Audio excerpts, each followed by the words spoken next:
Let me ask you something, and I do not want you answering too fast, because the fast answer is usually the dishonest one. When was the last time someone called you just to hear your voice? When was the last time you sat across from another human being, looked them in the eye, and had a real conversation that was not about bills, errands, medicine, bad news, or business? And here comes the harder question, a one that matters. What if the fatigue you keep blaming on age, the heaviness you feel in your chest, the irritability, the mental fog, even that strange loss of spark? What if part of it is happening because you have quietly disappeared from the world? That is the issue, not loneliness as a poetic idea, not me time, not the fashionable nonsense people use to dress up emotional starvation. I mean social disappearance, the kind that arrives politely, gradually, almost invisibly. You stop calling, stop going, stop showing up, stop being expected. And then one day you wake up and realize your life has gone strangely quiet, and your body, without your permission, has started paying the bill. Now let me give you the simple answer first, because if I do not make this brutally plain, people start floating into abstractions. Your body does not experience isolation as just a lifestyle choice. It experiences it as stress, contraction, dullness, and slow decline. That is the truth. Human beings are not built to vanish. We are built for contact, rhythm, reaction, recognition, accountability, laughter, memory, witness. When those things disappear, the mind suffers, yes, but the body notices too. Sleep shifts, appetite changes, energy drops, movement shrinks, the day becomes flatter, the hours become heavier. You begin to live with less anticipation, less stimulation, less purpose, less emotional circulation. And because modern people love to romanticize withdrawal, they call this peace. It is not always peace.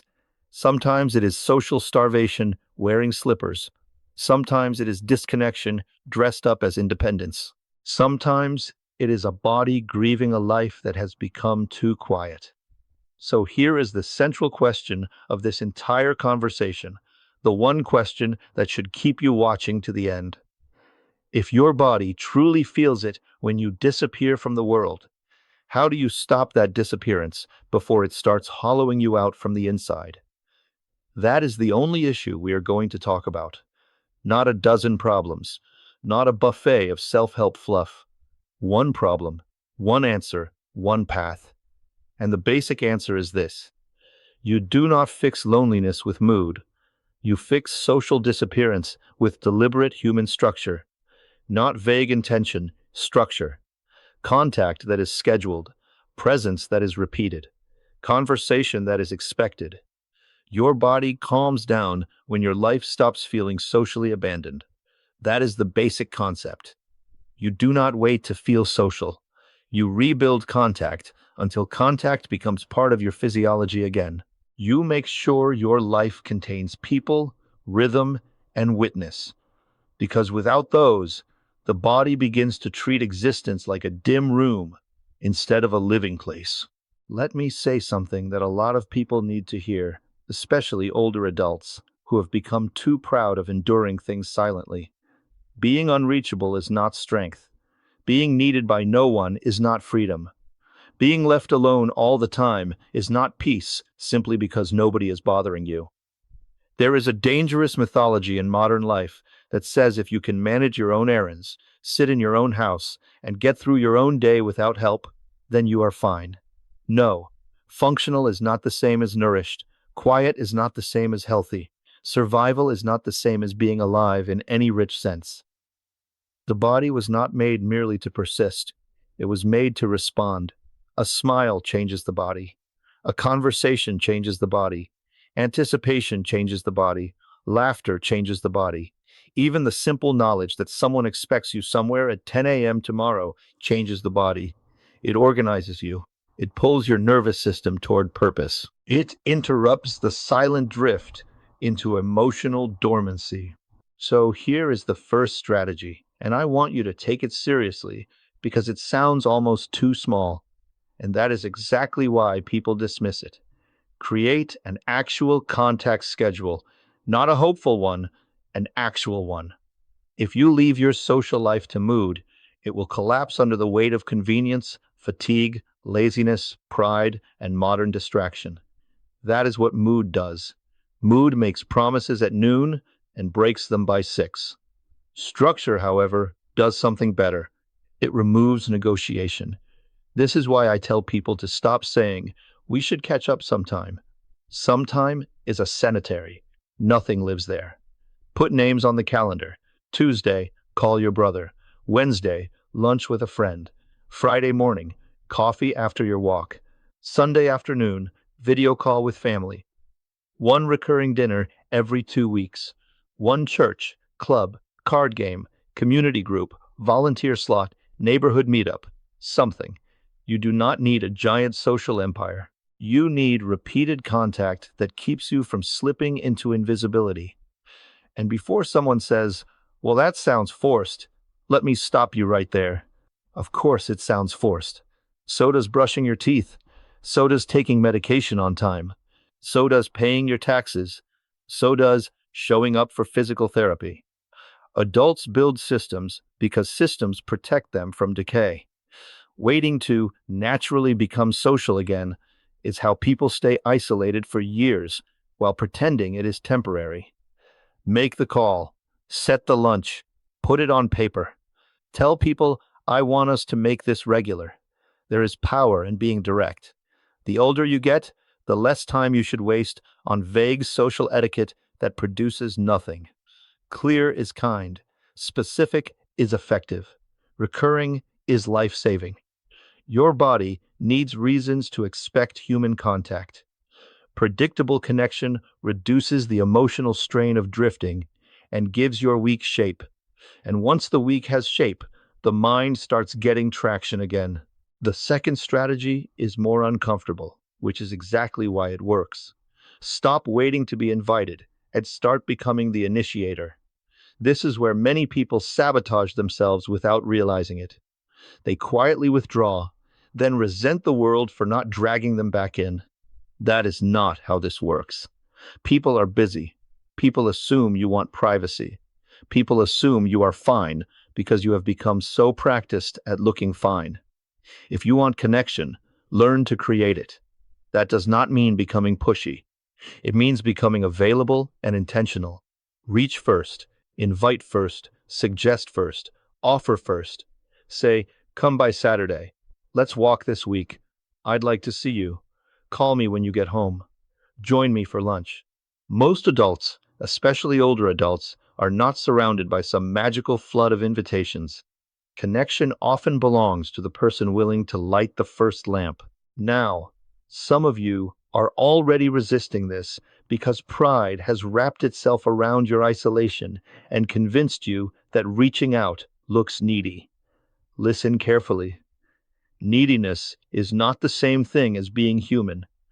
The mature person understands reciprocity. They understand that closeness does not fall from the sky. It is built from repeated bids for contact.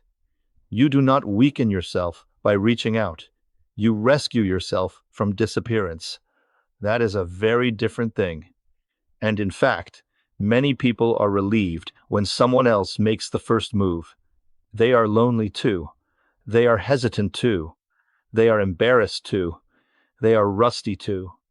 One person's initiative often becomes the rope that pulls two people out of social stagnation. So stop sitting there like a monarch of silence, waiting for the kingdom to come entertain you. Build the habit of invitation. Social health is not passive, it is constructed. The third strategy is where this becomes truly powerful. Tie your social life to an activity, not just conversation. Why? Because pure conversation can feel heavy, awkward, or too exposed when people have been isolated a long time. But activity lowers the pressure and increases consistency. Walk with someone, have coffee after church, join a class, volunteer, play cards, go to the same diner every Thursday morning. Take the grandkids somewhere. Attend the same discussion group. Help at the library. Join a men's breakfast. Sit on the same bench at the same park with the same people. Activity gives connection a skeleton. It gives the relationship an engine. It removes the awkward burden of what are we supposed to talk about and replaces it with rhythm, place, and repetition. This is why some people feel emotionally steadier when they return to a weekly routine involving others. Their body is no longer floating, it is participating. And let me tell you something else. Shared activity protects dignity. Many older adults do not want to sit around and talk about feelings for an hour. And frankly, I do not blame them. But walk with a man, and he may tell you something real. Give a woman a task, and she may begin opening up while her hands are busy. Community often enters through the side door. It enters through repeated shared life. That is why volunteering is so potent. That is why hobby groups matter. That is why religious communities, neighborhood habits, clubs, and rituals endure. They create witness without forcing confession. They allow people to be seen while doing something. And being seen while doing something useful may be one of the healthiest forms of social contact in existence. Your body does not just need people around. It needs meaningful participation with people around. That combination changes the texture of a life. Now, for the fourth strategy, and this one may be the most important of all. Build a living contact map before crisis hits. Most people do the opposite. They isolate for years, let relationships go stale, stop answering, stop initiating, stop remembering birthdays, stop attending, stop participating, and then when illness, grief, surgery, depression, or sudden instability arrives, they discover they have no active network. That is a brutal moment. Do not wait for crisis to teach you what regular connection could have protected. Make a written list. Yes, written. Names, phone numbers, who you can call for a check-in, who you enjoy seeing, who lives nearby, who can drive, who likes talking, who means talking, who you used to know and should reconnect with, who you can help, who might help you. This is not cynical. This is civilization. Healthy adults maintain a social infrastructure the same way they maintain insurance, tools, prescriptions, and household systems. And notice that I said who you can help as well. That matters because one of the fastest ways to re-enter human life is not asking, who can save me from loneliness, but asking, where can I be useful? Usefulness restores dignity faster than self-analysis. Call someone more isolated than you. Check on the widower down the street. Ask the neighbor if they need groceries. Offer a ride. Send the first birthday message. Bring soup. Visit the friend recovering from a procedure. Human connection deepens when it is active, not merely sentimental. The body responds powerfully to usefulness because usefulness carries purpose, movement, attention, and belonging all at once. People who feel socially necessary often stand taller, speak stronger, think clearer, and decline slower, not because they found some magic trick, but because life once again has edges, demands, witnesses, and meaning. Now let us deal with the poison thought that ruins progress for so many adults. It's too late. My circle is gone. Everybody has their own life. I don't even know where to start. That voice sounds reasonable, which makes it dangerous. It is the voice of resignation disguised as realism. It is true that your life may not look the way it did at 30 or 50. People move, spouses die, jobs end, families scatter, illness enters, communities thin out.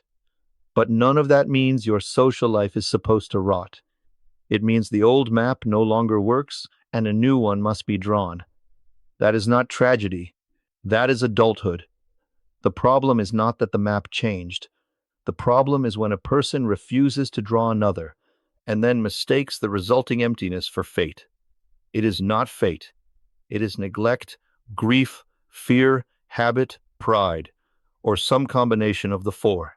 And I understand those forces. I do. I understand what grief does. I understand what disappointment does.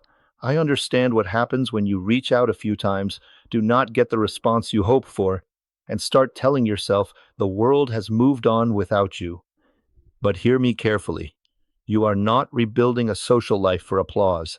You are rebuilding it because the alternative is too expensive. The body pays for isolation. The mind pays for it. Your sleep pays for it. Your motivation pays for it. Your appetite, posture, patience, humor, resilience, and even your sense of time begin to pay for it. Days become repetitive in a way that deadens the spirit. You stop getting emotional sunlight. And that affects more than mood. It affects the way life lands in your system. That is why I am stern about this. Not because I want to scold people, but because too many decent adults are quietly disappearing while calling it keeping to themselves. Let me paint the contrast for you. On one side, a person drifts. No set calls, no regular lunches, no weekly gatherings, no active invitations, no service, no map, no rhythm. Days blur, energy drops, the house gets quieter, the body gets stiffer, the mind gets narrower. Small problems feel bigger because there is nobody around to absorb some of life's emotional weight. On the other side, a person creates structure. 2 calls a week, one recurring meal, one walk, one group, one volunteer habit, one list of names, one identity larger than the person who stays home.